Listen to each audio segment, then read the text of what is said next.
ഏറ്റവും പ്രായം കുറഞ്ഞ വനിതാ കുറ്റവാളി വധശിക്ഷ വിധിക്കുന്നതിൽ എന്നാണ് ഗ്രീഷ്മയ്ക്ക് കൊടുത്ത ഒരു ടാഗ് ലൈൻ. ഈ ഗ്രീഷ്മ ഞാൻ പറഞ്ഞുതരാതെ നിങ്ങൾക്കറിയായിരിക്കും. കുറച്ചു കാലം ഫേമസ് ആയിരുന്നു. 2022 തൊട്ട് ഒരു 23 വയസ്സുള്ള ഒരു പയ്യന് കഷായം കലക്കി എന്തോ കൊടുത്ത് അവനെ കൊന്ന് പിന്നെ ഞാൻ ചെയ്തിട്ടില്ല എന്ന് പലവട്ടം വാദിച്ച് കുടുംബക്കാരും വീട്ടുകാരും ഒക്കെ കൂടെ നിന്ന് എത്ര അങ്ങോട്ടും ഇങ്ങോട്ടും കിടന്ന് ഓടിയിട്ട് നടന്നില്ല. കോടതിയെ വെല്ലുവിളിച്ച് 38 വയസ്സല്ലേ, ഞാൻ ഇറങ്ങിപ്പോവും. ഈ പോലീസിനെ വെല്ലുവിളിക്കാം, നമുക്ക് വേണമെങ്കിൽ ഈ സർക്കാരിനെ, ഗവൺമെൻറ്റിനെ, അല്ലെ നിങ്ങൾ ഈ പറഞ്ഞ രാഷ്ട്രീയക്കാരെയും ആരെയും വെല്ലുവിളിക്കാം. ജുഡീഷ്യറിയെ വെല്ലുവിളിക്കാൻ ചെന്ന് കഴിഞ്ഞാൽ അവർക്കാണ് ഏറ്റവും കൂടുതൽ അധികാരമുള്ളത് ഒരു നിയമവ്യവസ്ഥയെ കൈകാര്യം ചെയ്യാനും എന്ത് കാര്യങ്ങൾ ചെയ്യാം. അപ്പോൾ ജുഡീഷ്യറി വെല്ലുവിളിക്കാനൊക്കെ പോയി കഴിഞ്ഞാൽ മക്കൾ ഇപ്പം പോയിരുന്ന പോലെ ഒരു വധശിക്ഷയൊക്കെ കിട്ടാം. അപ്പം ചിലപ്പം അവൾ വിചാരിക്കുന്നുണ്ടായിരിക്കും, അയ്യോ വധശിക്ഷയല്ലേ, ഞാൻ മറ്റേ സെഷൻസ് കോർട്ടിൽ പറഞ്ഞ കാര്യമല്ല, ഞാൻ ഹൈക്കോടതിയിൽ പോകും, ഹൈക്കോടതിയിൽ നിന്ന് സുപ്രീം കോടതിയിൽ പോകും. പോയിക്കോ, ഹൈക്കോടതിയിൽ നിന്നോ സുപ്രീം കോടതിയിൽ നിന്ന് എവിടൊക്കെ നീ പോയാലും നീ ഒരു 10-50 വയസ്സുവരെ ഉള്ളിൽ കിടക്കും. ഒരു ജീവിതത്തിൻ്റെ ഉള്ള പങ്ക് ചിലപ്പം നിനക്ക് ആ പയ്യൻ്റെ ജീവിതം എടുത്തതിന് ശേഷം ജീവിക്കണമെന്ന് ആഗ്രഹിച്ച ഒരു പങ്ക് എന്തായാലും നിൻ്റെ ജീവിതത്തിൽ അടഞ്ഞു തീരുമെന്ന് എനിക്ക് നല്ല ഉറപ്പുണ്ട്. എന്തായാലും നിൻ്റെ വധശിക്ഷ വിധിച്ചാൽ എനിക്ക് സന്തോഷമുണ്ട്. ആ സന്തോഷം പങ്കിടാൻ വേണ്ടി നമുക്ക് ആ വീഡിയോ ഒന്ന് കണ്ടുനോക്കാം. പാറശാല ഷാരോൺ വധക്കേസിൽ പ്രതി ഗ്രീഷ്മയ്ക്ക് വധശിക്ഷ എന്നതാണ് നെയ്യാറ്റിൻകര കോടതിയുടെ ശിക്ഷാവിധി. മണിക്കൂറിലെ ഏറ്റവും പ്രധാനപ്പെട്ട വാർത്ത, ഗ്രീഷ്മയ്ക്ക് തൂക്കുകയർ വധശിക്ഷ വിധിച്ചിരിക്കുന്നു കോടതി. വധശിക്ഷ വിധിക്കുന്ന ഏറ്റവും പ്രായം കുറഞ്ഞ വനിതാ കുറ്റവാളി. മാധ്യമത്തിനൊക്കെ ഇന്ന് സത്യം പറഞ്ഞ ഘോഷയാത്രയായിരിക്കും. കാരണം കുറേ കാലം കൊണ്ടല്ലേ ഉറ്റുനോക്കണേണ്. പിന്നെ അവരെയും കുറ്റം പറയാൻ പറ്റൂല, അവരും കുറേയൊക്കെ അധ്വാനിച്ചത്. പോലീസുകാരെയൊക്കെ എനിക്ക് വലിയ ബഹുമാനമുണ്ട്. കാരണം അവരൊക്കെ സമർപ്പിച്ച കുറ്റപത്രം എന്നൊക്കെ പറഞ്ഞാൽ അവർക്കൊരു നൂലിട പോലും വെളിയിൽ പോകാൻ പറ്റാത്ത രീതിയിൽ കൃത്യമായിട്ട് പോലീസുകാരായിരുന്നാലും ഈ പറഞ്ഞ മാധ്യമങ്ങളായിരുന്നാലും അവരുടെ ജോലി നല്ല ക്ലീൻ ആയിട്ട് ചെയ്തിട്ടുണ്ട് ഇക്കാര്യത്തിൽ. അതുകൊണ്ട് മാത്രമായിരിക്കും അവൾ പലവട്ടം ഊരിപ്പോകാൻ നോക്കിയിട്ട് നടന്നിട്ടില്ല. മനസ്സിലായില്ലേ? അത് നമ്മൾ ഇതിൽ നിന്ന് മനസ്സിലാക്കേണ്ടതെന്ന് പറഞ്ഞാൽ ഒരു പയ്യൻ്റെ ജീവിതം മാത്രമല്ല. ഇപ്പം പ്രണയം നടിച്ച് ഇപ്പം അത് 2 കാറ്റഗറി നമുക്ക് പറയാൻ പറ്റും. ഇപ്പം ചിലവരൊന്ന് പറയും, ഓ നീ മറ്റേതാണ്, നിനക്ക് പെമ്പിള്ളര പറഞ്ഞ കാമ്പിള്ളര, അങ്ങനെ എനിക്ക് അങ്ങനെയൊന്നുമില്ല. 2 കാറ്റഗറി ആൾക്കാരും ഒക്കെ ഒരു കണക്കിന് സെയിമാണ്. ഇപ്പം ഇതിലായിരുന്നാലും അവനോട് ഇഷ്ടത്തിലായിരുന്നു ഒരു പക്ഷേ അവൾക്കൊരു സമയം കഴിഞ്ഞപ്പോഴത്തേക്ക് അവനെ ഇഷ്ടപ്പെട്ടില്ല. അവളതിൽ നിന്ന് പിന്തിരിയാൻ വേണ്ടി വേറെ വഴിയില്ലാതായപ്പം അവളെ ഈ വിഷം കലക്കി കൊന്നതാണ്. സത്യം പറഞ്ഞാൽ ഒരുപക്ഷെ അവർക്ക്, ഞാൻ പറയാം, ഇതിൻ്റെയൊക്കെ കോറെന്ന് പറഞ്ഞാൽ നമുക്കൊന്ന് പറഞ്ഞ് മനസ്സിലാക്കാനൊന്നും ഇവർക്ക് സാധിക്കണില്ലെന്നാണ്. ഒരു കാര്യം ശരി ഇങ്ങനെയാണ് എന്ന് പറഞ്ഞുള്ള ലോജിക്കൊന്നുമില്ല. ഒന്ന് പറഞ്ഞ് മനസ്സിലാക്കാൻ എനിക്ക് താല്പര്യമില്ലെന്നത് വിട്ടുപോകാനോ ഒന്നും ചിന്തയില്ല. കാരണം അവൾ നാളെ പോയി കഴിഞ്ഞാൽ എൻ്റെ ജീവിതം പോയി എന്ന് ചിന്തിക്കുന്ന ആൾക്കാർ. ഇപ്പോൾ ആത്മഹത്യ ചെയ്യുന്ന പയ്യന്മാരുണ്ട്, ആത്മഹത്യ പെമ്പിള്ളരുണ്ട്. അല്ലെ ഒരു പ്രണയത്തിൽ ഏർപ്പെട്ട് ഞാൻ ഇന്നൊരുത്തന്നെ ഇഷ്ടപ്പെടുവാണ്, എന്നാൽ ഞാൻ പ്രണയത്തിലേക്ക് പോവാണ് എന്ന് 10-18 വയസ്സ് വരെ കഷ്ടപ്പെട്ട് അധ്വാനിച്ച് വളർത്തി തന്തയും തള്ളയും തള്ളിപ്പറഞ്ഞ് വെളിയിൽ വേറെ ഒരുത്തൻ്റെ കൂടെ പോകണം ഇന്ന് തലമുറയുണ്ട്. പക്ഷെ 18 വർഷം കഷ്ടപ്പെട്ട് വളർത്തി തന്തയും തള്ളയും അവളുടെ മുഖം കാണണില്ല. അവളോ ആരും മുഖം കാണൂല. പക്ഷെ കാണുന്ന മുഖമുണ്ട്. ചിലപ്പോൾ ഒരു വർഷം കൂടെ നടന്ന, അല്ലെങ്കിൽ ഇന്നലെ കണ്ട ചേട്ടൻ, അല്ലെ 4ൻ്റെ അന്ന് കണ്ട ചേട്ടൻ, ആ ചേട്ടന്മാരുടെ കൂടെ പോണ ചേച്ചിമാരും ഉണ്ട്, ചേട്ടന്മാരും ഉണ്ട്. അപ്പോൾ അവർക്ക് പ്രത്യേകിച്ച് അങ്ങനെ സഹതാപങ്ങളും ലോജിക്കൊന്നും ചിന്തിക്കണ്ട. പക്ഷെ ഇനി നമ്മൾ ചിന്തിക്കണം. ഇനി ആരുടെ നമ്മൾ പ്രണയത്തിന് പോയാൽ നമുക്കിപ്പോൾ കുറേ എവിഡൻസുകൾ നമ്മുടെ മുമ്പിൽ പലതും കാണുന്നില്ല ഡെയിലി.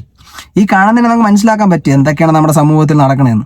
ഇതിൽ നിന്ന് കണ്ടിട്ട് മനസ്സിലായിട്ടില്ല എങ്കിൽ മുമ്പോട്ട് എന്തൊക്കെ പ്രണയം കൊണ്ടു നടന്നാലും 10 വർഷമല്ല 15 വർഷം നടന്നാലും ഒരു പോയിന്റ് കഴിഞ്ഞ് ചിലപ്പോൾ എന്നെക്കാട്ടിലും നല്ലൊരുത്തനെ കിട്ടുമ്പോൾ അവൾ പോവും, അല്ലെങ്കിൽ പോവും ഇല്ല എന്ന് മനസ്സിലാക്കാനുള്ള ലോജിക്ക് ഈ പറഞ്ഞ എനിക്കോ ആ പറഞ്ഞവനോ ഇല്ലാതിരിക്കുന്ന ഒരു കാലഘട്ടമാണ് മുമ്പോട്ട് പറഞ്ഞത്. ആ ലോജിക്ക് ചിന്തിക്കുക എന്നുള്ളതാണ്. നാളെ അവൾക്ക് ചിലപ്പോൾ നല്ലൊരു ബന്ധം കിട്ടാം, അല്ലെങ്കിൽ അവൾക്ക് പോവാം. അപ്പം ചിന്തിക്കണം, പൊയ്ക്കോട്ട്. കാരണം എനിക്ക് എൻ്റെ വലുത് എൻ്റെ കുടുംബമാണ്, എൻ്റെ അച്ഛനാണ്, എൻ്റെ അമ്മയാണ്, അതിലപ്പുറത്ത് എനിക്കൊന്നുമില്ല എന്നുള്ള ഒരു ചിന്താഗതിയിലോട്ട് എത്തണം. അല്ലാതെ ഒരിക്കലും ആർക്കും വേണ്ടി നമ്മുടെ ജീവിതങ്ങൾ പങ്കുവെക്കാനോ പണയം വെക്കാനോ നമ്മൾ പോവില്ല. അതിപ്പോൾ ഈ ഒരു കേസിലായിരുന്നപ്പോൾ അവൾ ചെയ്തതെന്ന് പറയുന്നത് ഏകദേശം സത്യം പറഞ്ഞാൽ അവളും കൂടെ അത് കഴിച്ചങ്ങ് തീരണമായിരുന്നു. അവൾക്ക് അത്ര സ്നേഹം ഉണ്ടായിരുന്നെങ്കിൽ. ഇത് ഭയങ്കര പ്ലാൻഡായിട്ട് പലതും ചെയ്തു. ഇതിൽ നിന്നൊക്കെ മനസ്സിലായി എത്ര നമ്മൾ ശ്രമിച്ചാലും ഒരു കൊലപാതകം ചെയ്തോ അല്ലെങ്കിൽ നിങ്ങൾ ജീവിതത്തിൽ എത്ര സന്തോഷിക്കാൻ ശ്രമിച്ച ഒരു പോയിന്റ് എത്തിയാലും സന്തോഷിക്കുന്ന പോയിന്റിൽ നമ്മൾ ചെയ്ത എല്ലാം കർമ്മയായിട്ട് തിരിച്ചു വരും. അതെന്തോ നിങ്ങൾ കൊലപാതകം ചെയ്തോ എന്തൊക്കെ ലൈഫിൽ ചെയ്യാൻ ശ്രമിച്ചാലും ഏതൊരാൾക്ക് ഹേർട്ട് ചെയ്യുന്ന രീതിയിൽ ചെയ്താലും ഒരു പോയിന്റ് ഈ സാധനം കറങ്ങും. എപ്പോഴെങ്കിലും ഈ സാധനം കറങ്ങിയിട്ട് തിരിച്ച് അതുപോലെ നമ്മൾ സന്തോഷിക്കുന്ന പോയിന്റ് എത്തുമ്പോൾ ഈ സാധനം വരും. അപ്പോഴും നമ്മൾ ചിന്തിക്കുക അന്ന് വേണ്ടായിരുന്നെന്ന്. ഒരുപക്ഷെ അന്ന് നമുക്ക് അപ്പോൾ ആ പയ്യൻ 23 വയസ്സേ ഉള്ളൂ അവന്. ഇന്നവൻ എൻ്റെ പ്രായം ഉണ്ടവന്. അതായത് 23 വയസ്സുള്ള പയ്യൻ അവൻ്റെ ആഗ്രഹങ്ങൾ എന്തുമാത്രം കാണും ജീവിതത്തിൽ, എന്തൊക്കെ നേടണമെന്ന് ആഗ്രഹിച്ചിട്ടുണ്ട് ലൈഫിൽ, അതൊന്നും ഇല്ലാതാവുമെന്നൊക്കെ പറയണത് ഒരാളുടെ ജീവിതത്തിൽ സത്യം പറഞ്ഞാൽ ഒരു ഫുൾ സ്റ്റോപ്പാണത്. ഒരുപക്ഷെ അവന് കുറേ കാര്യങ്ങൾ ലൈഫിൽ ചെയ്യാൻ പറ്റും, അവൻ്റെ ആഗ്രഹങ്ങളൊക്കെ സത്യം പറഞ്ഞാൽ ഫുൾഫിൽ ചെയ്യാൻ പറ്റുമായിരുന്നു. അതൊക്കെ നിൻ്റെ ഒരു മറ്റേ ഫ്രൂട്ടിക്കകത്ത് നീ കലയ്ക്ക് നിനക്ക് ആര്യം എന്ന ഐഡിയ ആണെന്ന് കയറണം. ആ ഐഡിയയിലൂടെയൊക്കെ ചെയ്തപ്പം ലൈഫിൽ നിനക്കും ഒന്നും കിട്ടിയില്ല, ആ ജീവിതവും പോയി. നിനക്ക് 10-50 വയസ്സിൽ ഉള്ളിൽ പോയി കിടന്നിട്ട് തിന്നുകയും ചെയ്യാം. മനസ്സിലായില്ലേ? അപ്പം നമ്മളായിരുന്നാലും മുമ്പോട്ട് പോകുമ്പോൾ ഒരു പ്രണയത്തിൽ ഏർപ്പെടുമ്പോഴൊക്കെ കുറച്ചും കൂടെ നമ്മുടെ ഫ്രണ്ട്സ് അവരൊക്കെ കുറച്ചും കൂടെ ഫ്രണ്ട്സ് എന്ന് പറഞ്ഞാൽ പോലും കുറച്ച് ചിന്തിക്കാൻ പറ്റണത് പക്വതയുള്ള കൂട്ടുകാരുമായിട്ടുള്ള കൂട്ടുകൂടിയിട്ട് അവരുടെ അടുത്തും കൂടെ സംസാരിച്ചിട്ട് വേണം മുമ്പോട്ട് പോകാൻ. നാളെ അവനില്ലെങ്കിൽ അവളില്ലെങ്കിൽ എനിക്ക് ജീവിക്കാൻ പറ്റണം, ഞാൻ ഇൻഡിപെൻഡൻ്റ് ആണെന്ന് മനസ്സിലാക്കണം. ഒരു പെണ്ണായിരുന്നാലും ഒരു പയ്യനായിരുന്നാലും ഇൻഡിപെൻഡൻ്റ് ആയിട്ട് നിന്നിട്ട് വേണം പ്രണയം അതിലേക്കൊക്കെ പോകാൻ.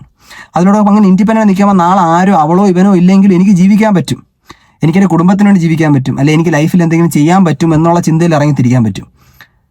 അത് നമ്മൾ സൊസൈറ്റി ഇങ്ങനെ ആയിപ്പോയി, ആൾക്കാരെ പറഞ്ഞു കാരണം ഇങ്ങനെയാണ് എന്ന് പറയുമ്പോഴത്തേക്കും ഇൻഡിപെൻഡൻ്റ് ആണ് നിൽക്കുക, ആരും ഡിപ്പെൻഡ് ആവല്ല.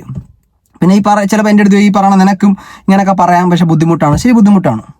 കാരണം ഇപ്പം കണ്ടു പറഞ്ഞൊരു ട്രെൻഡ് അനുസരിച്ച് ഒരു പെണ്ണ് ഒരു പയ്യനോട് ഇഷ്ടമാണെന്ന് പറഞ്ഞാൽ, ഇപ്പം അവ ഇഷ്ടമാണെന്ന് പറഞ്ഞാലും അവൻ്റെ രണ്ടാമത്തെ ചിന്ത എന്ന് വെച്ചാൽ ഇവളെ ഇല്ലാതാക്കുക.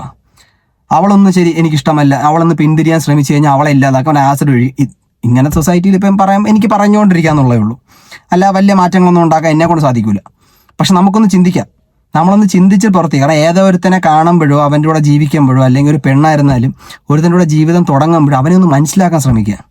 അവൻ എന്തെങ്കിലും കാരണം നമ്മുടെ ഇവിടെ നിന്ന് മെജോറിറ്റി 95% നടക്കുന്ന കേസുകളും ഒരു പക്ഷേ ഒരു കല്യാണം കഴിഞ്ഞ് 2 ദിവസം കഴിഞ്ഞിട്ടുള്ള കേസ്. ഇപ്പം റീസെൻ്റ് നടന്ന കളറിൻ്റെ പേരിൽ അല്ലെങ്കിൽ ഒരു ഡിസ്ക്രിമിനേഷൻ നടന്നതാണ്, ഒരു നിറത്തിൻ്റെ പേരിൽ ഒരുത്തൊരു പെൺകുട്ടി നിറന്ത. പിന്നെ ഈ കിരൺ എന്ന് പറഞ്ഞൊരു കേസ് ഉണ്ടായിരുന്നു, ഒരു MVD എന്തോ, അവനൊരു യാരിസ് കാർ എന്തോ കൊടുത്ത ഉദ്ദേശ കാർ. ഇതൊക്കെയാണ് പറഞ്ഞത്. ഒരാളെ മനസ്സിലാക്കുന്നതിന് മുമ്പ് കല്യാണത്തിലേക്ക് പോകും. രണ്ടാമത് ആ പെൺകുട്ടി അവിടെ കിടന്ന് കഷ്ടപ്പെടും, അല്ലെങ്കിൽ ആ പയ്യനാണെങ്കിൽ അവളെ ഇഷ്ടപ്പെട്ട് കഴിഞ്ഞാൽ പിന്നെ അവളില്ലാതെ അവന് പറ്റൂല. അപ്പോൾ അവൾ എന്തെങ്കിലും പറഞ്ഞ് പോയി കഴിഞ്ഞാൽ പിന്നെ അവന് ജീവിതത്തിൽ ഒന്നുമില്ല. ഈ ജീവിതത്തിൽ ഒന്നുമില്ലെന്നില്ല, നമുക്ക് ജീവിതമുണ്ട്, നമ്മൾ കാണുന്ന കാഴ്ചപ്പാടാണ്. ഇപ്പം എനിക്ക് നാളെ ജീവിതത്തിൽ എനിക്കൊരു ആഗ്രഹം ഉണ്ടെങ്കിൽ വേറെ ആര് പോയാലും ഇല്ലെങ്കിൽ എൻ്റെ ആഗ്രഹത്തിന് ജീവിക്കാൻ എനിക്ക് പറ്റണം. ആ ഒരു മെച്യൂരിറ്റി ലെവലിലേക്ക് നമ്മൾ എത്തിയാൽ മാത്രമേ നമുക്ക് ജീവിതം മുമ്പോട്ട് കൊണ്ടുപോകാൻ പറ്റുള്ളൂ എന്ന് വിശ്വസിക്കുന്ന ആൾ മാത്രമാണ് ഞാൻ. മനസ്സിലായി? അപ്പോൾ എൻ്റെ കമൻറ്റ് സെക്ഷനിൽ നിങ്ങൾ അങ്ങനെയാണെങ്കിൽ അഭിപ്രായങ്ങൾ പറയാം. എൻ്റെ അഭിപ്രായങ്ങളാണ് ഞാൻ എൻ്റെ വീഡിയോയിൽ കൂടെ പലതും പറയാൻ ശ്രമിക്കുന്നത്. മനസ്സിലായില്ലേ?